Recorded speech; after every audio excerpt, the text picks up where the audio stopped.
As the title suggests, we need to talk. This week has been freaking awesome in the world of Harry Potter fans. As you know, on Tuesday, the 6th DVD comes out, and I'm not really sure what date the special edition DVDs come out, but I'm pretty sure it's either around there or within the coming weeks. But besides all of that, besides the fact that ABC Family is probably airing Deathly Hallows, but as I record this video, as you watch it, as I write my paper and study for finals and try to get in some time with friends, you saw the Deathly Hallows trailer. No, I screamed. I screamed. I am so happy, and I know that it's coming to a close. It's like, Kayley, who I'm making this video response to. Hey, Kayley. It's like she said, you know, yes, it's sad that it's ending, but for me, it's not an ending. I know that for this whole decade, Harry Potter has been my life. It's like the parcel mouse. Like, it's not going to end. It's not going to. I mean, we still have Wizard Rock. We still have the films to watch over and over again. We're still going to have conventions.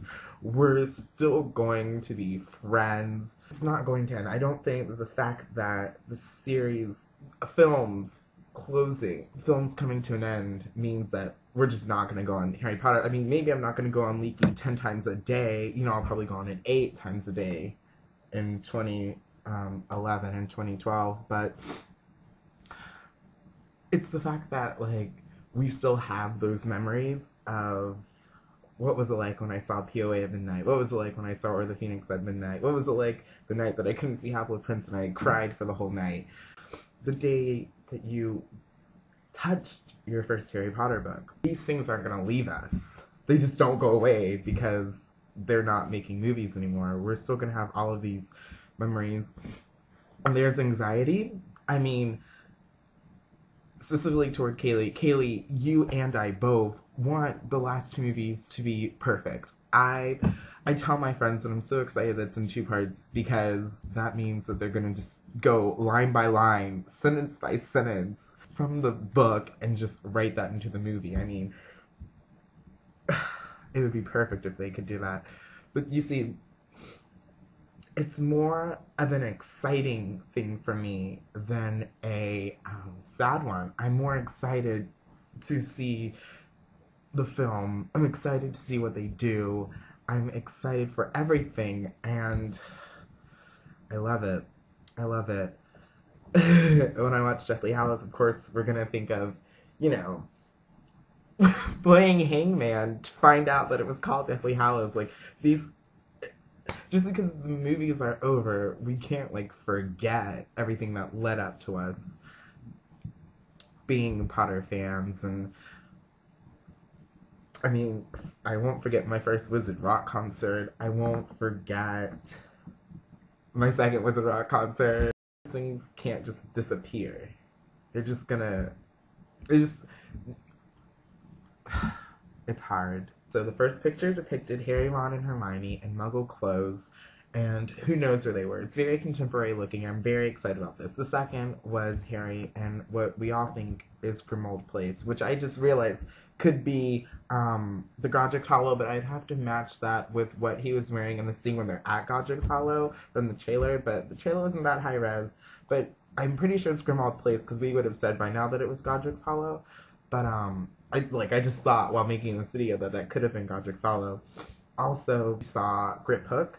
We saw, I'm pretty sure, I opened it up bigger. It is Ollivander talking, it's not Zeno. Which is weird because Ollivander doesn't tell them about the Deathly Hallows.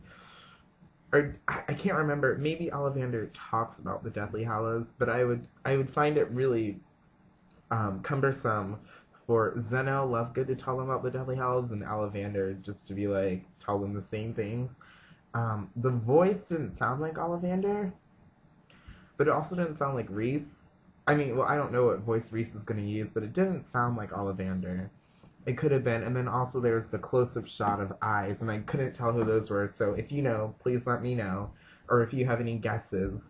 I really loved the trailer. The trailer is fantastic because it mainly showed scenes from part 2, not part 1, which is great. The only scene from part 1 is when Ron gets flinched and Hermione has blood over her hands. And when I saw that, I was like, Hermione has blood on her hands, and I was like, oh, when Ron gets flinched, like things like that to me,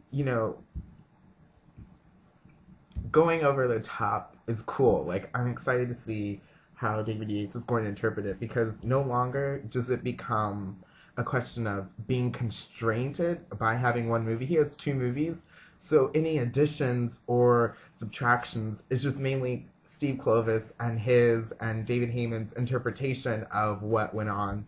Maybe some things that J.K. Rowling didn't pen. Hopefully they don't change too much from what Joe penned. But I think the naked thing, with Harry being naked twice in the film, is fine. I didn't think about how weird it would be that they said Dan was going to be naked, but Hermione wasn't, until, Kayley, you said it in your video. I was like, wait, I didn't even think about that. So that's going to be weird. Basically, what I'm trying to say is that Deathly Hallows films, trailers, and pictures, it's kind of sad because, they're the last 2, but it's also exciting because it just shows that, like, after all this long time that we've all been Harry Potter fans, it's like a circle. Like, we started and, like, the circle will complete. Well, not fully complete, because we'll still have all of our memories of being Harry, of the 12 years that we were, the decade of Harry Potter films, of the decade and a half of the books, and so it's really hard to, like, put Harry Potter into words. Like, we could never express what we feel about Harry Potter in, like, a video, but I think that this is good. I'm excited for Deathly Hallows.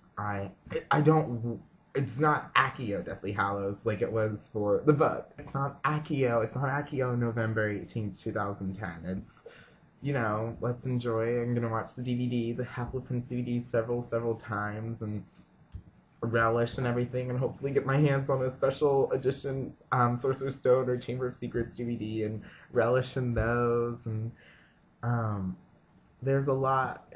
We can take it slowly to there. It's not a race like it was for the other films. At least for me, it's not that race that I have to see Deathly Hallows. Like, I was perfectly fine with that little crappy trailer that was on YouTube illegally, and Warner Brothers took it down, and I'm perfectly fine with whatever we get. So, yeah. Kayley, thank you for making your videos small talking about Harry Potter, because I love Harry Potter, and I like what you said and your viewpoints on it. Everyone else, I hope that you're well. I love Harry Potter. How do you end a Harry Potter video?